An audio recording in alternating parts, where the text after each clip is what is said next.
Hey everyone, it's the Eclectic Candyman here today showing you a quick tip on how to replace a worn spark plug boot on a small engine like this pressure washer, a leaf blower, your lawnmower. It's easy to do. So all I've done thus far is just on my pressure washer remove the air filter so I have a little extra clearance.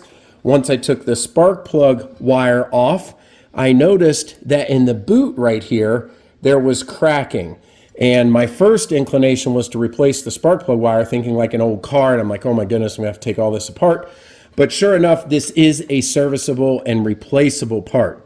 So the easiest way to get this boot off is just to add a little bit of like dish soap down into the boot, and then you should be able to twist and pull it off. So there's nothing wrong on this engine with the actual wire itself. It does not need to be replaced. So I went ahead and got the same spark plug boot. Make sure you get it for whatever model. This is a Briggs Stratton pressure washer. This was under $10. So let's go ahead and put it on. All right, installation is going to be the reverse with the new one. I'm just going to go ahead and help it out a little bit because I know this is going to be a bit stubborn, and we'll just get a little bit of soap down in there.